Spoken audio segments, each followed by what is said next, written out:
Chardonnay upon your arrival.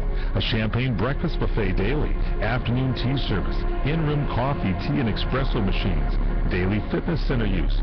Complimentary access to Spa Villaggio facilities and amenities, and our new Pilates studio.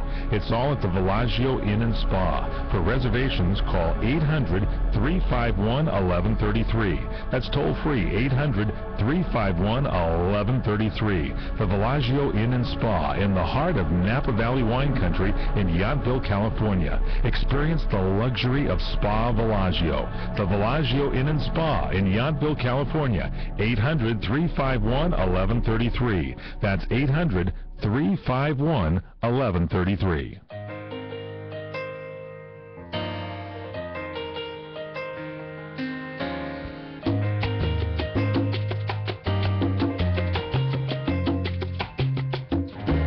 There's a spark of magic in your eyes. Oh, man. Are we grooving today? And appears each time you smile. Oh, man, is that beautiful? Never thought that fairy tales. Welcome back. Ooh, we got a little singing. I love this. Yeah, we can go back after. We can come back to this one. Come on, it's beautiful. We have to mark this, T. All right, so now we're back with this wonderful actor, Erik Estrada. You know him from many, many, many performances.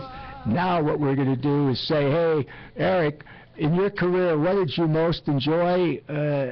I most enjoy the film I did called Centennial. I don't know what it is in your biography that you can look at and say, this is what I really enjoyed the most. Well, I have actually 3 items. My very first movie that I did with Pat Boone called Across the Switchblade, a true story. Uh-huh.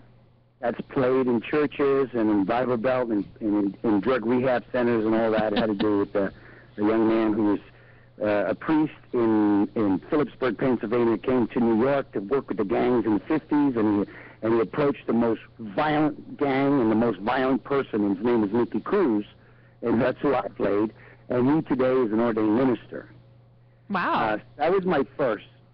The second was, of course, Chips, because when I auditioned for Poncherelli, I auditioned as an Italian-American cop, motor cop.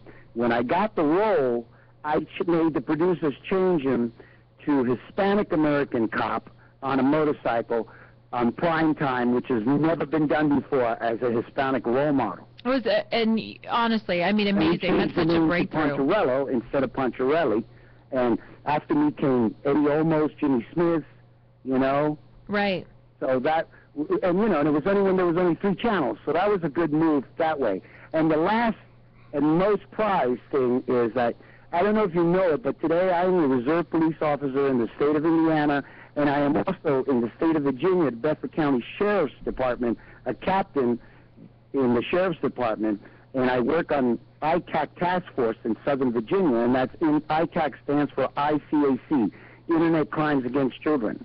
Wow. Wow. So do you actually go out and bust people? Yes, I actually build cases and put people away. And the thing is that my goal with my law enforcement, well, I was going to be a New York cop before I became an actor. But I was chasing this pretty girl in high school. Last year of high school, I figured I grew up in the streets of Harlem, you know. If you don't know how to act in the streets of New York, man, you're going to get your tail handed to you. Yep. So you got to know when to get in a fight, get out of a fight, and when to run. Wow. So I got into drama club, met the girl, ended up playing the lead in the school play, Sir Richardson play called Dark of the Moon, and I got bit by the acting bug, and so now I got to tell my mother, Mom, what am I going to do? This is what I want to do. I want to give this acting thing a shot. If nothing happens by the age of 30, I can come back and still be eligible age-wise to go to the New York Police Academy and become a cop, and you can be my roommate. So she cried, I cried, but then I came out to California and you know, and just started to hustle. No tears anymore, right? I got lucky. I got a steady job on television. Hey, Erik, you're still in France right now. John Luke's been kind enough to hang in there. John Luke, I'm going to let you have another moment with Erik. Yes, Johnny. Yes, thank you very much. That's very kind of you. Erik, you played twice with Bud Spencer in 2 episodes of his TV series Extra Large. How do you remember your work with Bud Spencer? Oh, yeah, it was him, Philip Michael Thomas. Yeah, I did 2 of his shows. One in actually Costa Rica, and then one in Florida. And it was great because our director was Castellani, Enzo Castellani, real Italian. And it was a lot of fun. And I remember every time at lunch he would serve pasta. Spencer would cook the pasta for everybody. And he was a good guy. We had a wonderful time. Good man. His son was the producer. And it was just good guys, you know. They're good guys. And I hope they hear this. I want to say hello to them. It's been a while, you know.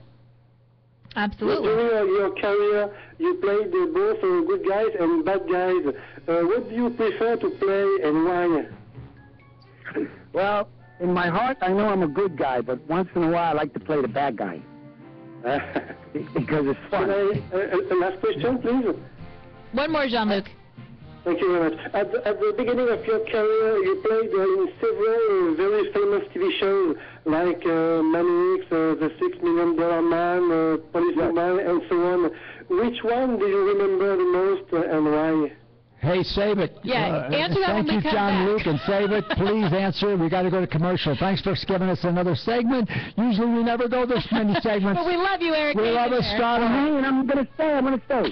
Hey, I Okay. speak in Spanish. I understood. Mucho gracias para todo.